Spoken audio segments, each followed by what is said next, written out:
안녕하세요, 주야TV입니다. 오늘은 최근 오다쌤의 인터뷰 그리고 샹크스의 폐양색을 쓰는 루피라는 영상입니다.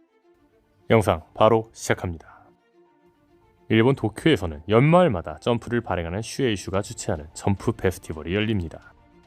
이곳에서는 아주 주목할 만한 여러가지 볼 것들이 많지만 원피스 독자들인 우리가 주목할 건 오다쌤의 인터뷰입니다.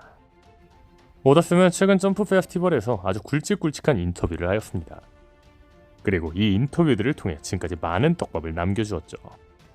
2018년 점프 페스타에서는 와노쿠니에 진입을 할 것이며 원피스 세계에 잠든 전설을 하나 소개할 텐데 그것이 최대의 적이 되어 루피 일행을 가로막을 거라고 했습니다. 이 이야기는 정상전쟁이 귀엽게 보일 정도라고 말해주었죠. 이 인터뷰 이후 오다쌤은 록쇠적단이라는 엄청난 전설을 소개해주었고 록쇠적단의 잔당 빅맘 카이도 대 밀짚모자 일당이라는 엄청난 대결을 보여주었습니다.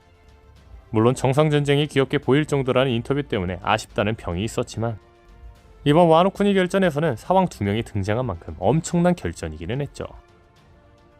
19년 점프 페스타에서는 레벨리에서 엄청난 사건이 그려질 거라고 이야기를 해줬습니다. 실제로 레벨리 사건에서 칠무의 폐지, 사상자, 살인미수 사건이 일어났다는 소식이 나왔으며 그 사건으로 인해 티치가 무언가를 뺏으러 가고 드래곤이 사부의 안위를 걱정하는 듯한 장면까지 나왔죠. 그리고 2020년 점프 페스타에서는 와노쿠니의 결전을 기대해달라는 이야기, 그리고 그 뒷배경에 사보, 비비, 행콕이 있다는 이야기도 해줬습니다. 2019년 말에 했던 인터뷰인 만큼 2020년에 사보, 비비, 행콕에 대한 이야기가 나올 줄 알았지만 더 지나서 사보는 코브라 살해 사건, 비비 실종 사건 등 굵직굵직한 이야기가 나왔습니다. 그리고 2021년 점프 페스타에서는 붉은 머리의 남자가 움직일 거라는 걸 말해줬습니다. 2021년은 아니지만 실제 샹크스가 와노쿠니에 등장해서 류크규를 폐양색으로 제압했고 이후 개봉한 원피스 필름 레드의 주인공은 붉은 머리 샹크스가 되었죠. 그리고 2022년 점프 페스타에서는 오다스미 정말 예전부터 그리고 싶었던 와노쿠니의 라스트 씬을 그린다고 했습니다. 그리고 와노쿠니 마지막에 태양신 니카라는 역대급 기어 시리즈가 나오며 독자들의 기대를 만족시켰죠. 그리고 2023 점프 페스타에서는 예상 외의 대결들이 나온다고 했습니다. 해당 인터뷰 이후 뜬금없이 최악의 세대 루피 대 CP0로 성장한 루치, 최악의 세대 로우 대 사왕 검은 수염 티치, 최악의 세대 키드 대 사왕 붉은 머리 샹크스, 사왕 루피 대 해군 대장 키자루, 해군 영웅 거프 대 전 해군 대장 쿠잔 등 우리가 예상치도 못한 엄청난 대결들이 나왔습니다. 그리고 이번 2023년 말 2024 점프 페스타에서 오다쌤은 다시 한번 굵직굵직한 인터뷰를 하였습니다. 오다쌤의 인터뷰를 다 읽기에는 너무 긴 만큼 주목할 만한 부분만 요약해 일단 읽어보겠습니다. 점프 페스타에 오신 여러분 즐기고 계신가요? 오다 H로입니다. 2023년에는 여러가지가 너무 많아서 눈 깜짝할 사이에 연말이네요. 영화 레드의 종영과 앙코르 상영도 대성황이었습니다. 정말 감사합니다. 올해의 절반은 제가 실사 드라마를 따라다녔습니다. 원피스 넷플릭스는 전세계에서 3주나 정상이 군림하는 대박이 되었습니다. 이 쾌거는 저에게는 아주 큰 발걸음이 되었죠. 언젠가는 일본 만화 제목이 에미상이나 아카데미상의 이름을 올리는 것, 이게 사실 제 꿈입니다. 그리고 애니메이션은 완호 국가들이 눈물의 테스트를 맞이하고 에그헤드로, 내년에는 애니메이션이 25주년 큰 기획도 하고 있어요. 그리고 만약 루피 일행이 에그헤드를 탈출할 수 있다면 안 가는 루트도 생각해봤는데 하지만 루피는 막을 수 없을 겁니다. 그리고 드디어 그 녀석과 그 녀석의 싸움은 의외의 결과가 될 수도 있습니다. 마지막으로 내년 25주년 원피스 애니메이션도 기대해주세요. 잘 부탁합니다. 일단 넷플릭스 등 관련 이야기는 제쳐두고 첫 번째 이야기할 건 애니메이션 기획입니다. 인터뷰 이후 25주년 기념 진격의 거인 애니를 맡은 위트 스튜디오라는 곳에서 원피스 1화부터 다시 만든다는 사실이 전해졌죠. 그리고 다음으로 주목하고 싶은 건 오다쌤의 마지막 코멘트입니다. 오다쌤은 말합니다. 루피가 만약 에그헤드를 탈출할 수 있다면 안 가는 루트도 생각해봤는데 아마 이 문장의 의미는 루피가 에그헤드를 탈출한다면 다음 행선지로 예상되고 있는 엘바프로 간다는 거겠죠. 더 나아가 오다쌤은 이 루트를 안 가는 것도 생각해봤다고 합니다. 다만 루피를 막는 건 불가능할 것 같다고 하죠. 분명한 건 루피가 그렇게 꿈꾸던 엘바프를 안 가는 건 말이 안 됩니다.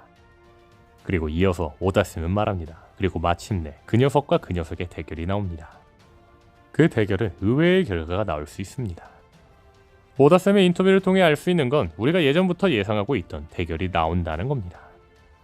우리가 예전부터 예상하고 있던 대결은 두 개가 있습니다. 샹크스 대 티치, 그리고 루피 대 티치. 그런데 오다쌤은 이 대결이 의외의 결과가 나올 수 있다고 했습니다. 즉, 우리 예상과 다르게 흘러갈 거라는 거죠. 사실 루피도 그렇고 샹크스도 그렇고 티치와 대결한다면 예상으로는 당연히 주인공인 루피와 샹크스가 이길 겁니다. 다만 이 대결의 결과가 예상과 다르게 흘러갈 거라는 거죠. 즉, 티치에게 이 둘 중 누군가 패배할 거라는 겁니다. 다만 루피는 찐 주인공이기 때문에 티치에게 패배하면 안 됩니다. 다시 말해 루피, 샹크스 중 누군가 진다면 샹크스가 져야 한다는 거죠. 즉, 오다쌤의 인터뷰를 해석해보자면 이제 곧 티치 대 샹크스가 나올 것이며 샹크스가 티치에게 패배할 거라는 겁니다. 그렇다면 여기서 주목할 건 티치는 원피스의 주인공 루피의 상대이며 샹크스는 루피의 조력자라는 겁니다. 사실 이 부분은 너무나도 클리셰입니다. 주인공의 조력자의 상대가 주인공의 상대라면 주인공의 조력자는 악당에게 패배하고 그 악당은 주인공이 각성하며 물리치는 그림이 정석적인 클리셰이죠. 이러한 이유 때문에 많은 사람들은 샹크스가 티치에게 죽고 루피가 티치에게 복수를 하며 승리할 거라 생각합니다. 그렇다면 주목할 건 오다쌤의 표지 떡밥입니다.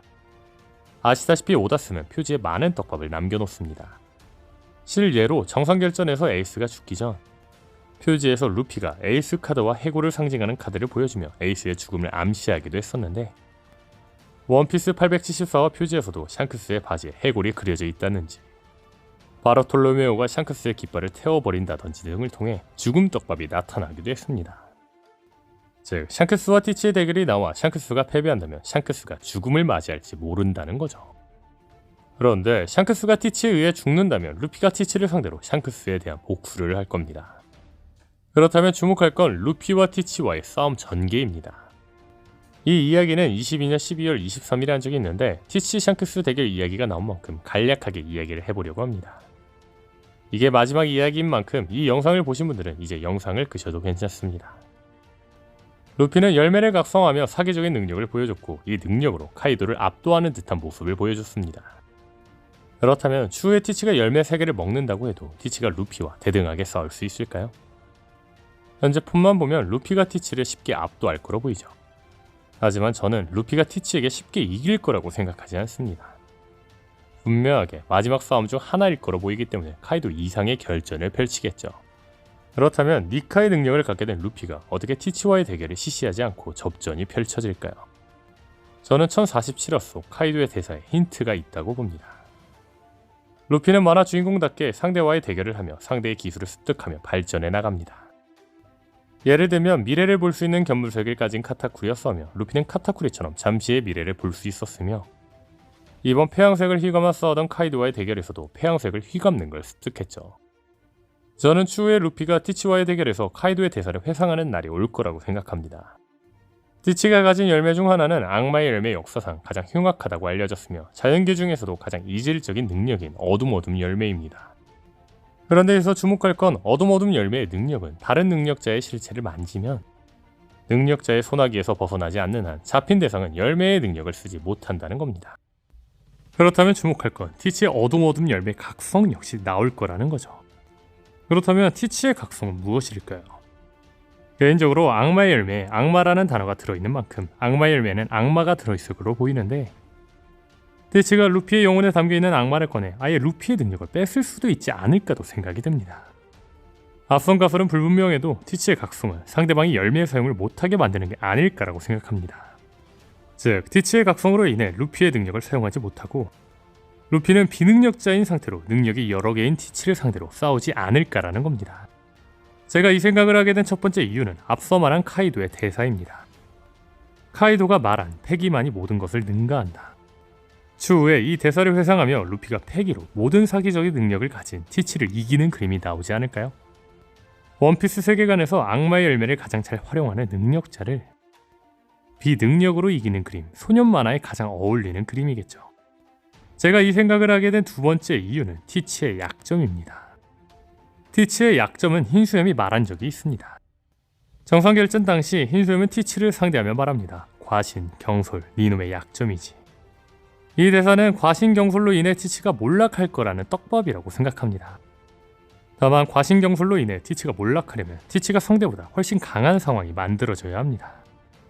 하지만 현재 루피가 니카의 능력을 가져 카이도와 대등하게 싸운 지금 티치가 열매 3개를 먹어도 과신, 경솔을 가질 수 있는 상황은 없습니다.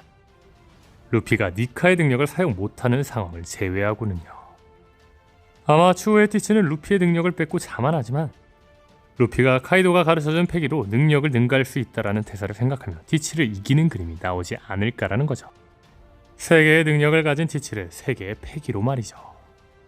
루피가 비능력으로 티치를 이길 거라고 생각하는 세 번째 이유는 샹크스입니다.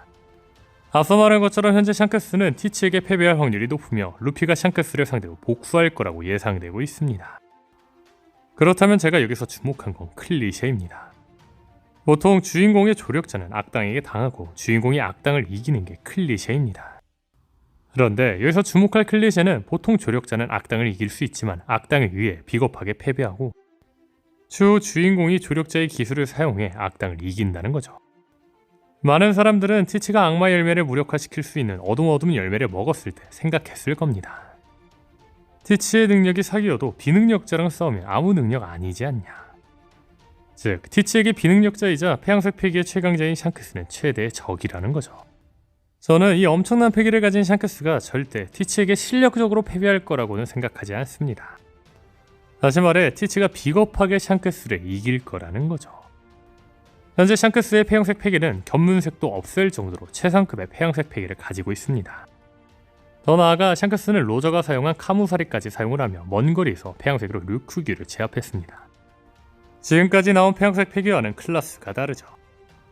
현재 루피가 이 정도 폐양색 패기는 갖지는 못했지만 추후에 루피가 능력을 잃고 티치와 싸울 때 샹크스와 같은 패기를 사용하며 티치를 이기지 않을까 싶네요. 오늘 영상은 여기까지입니다. 시청해주셔서 감사합니다.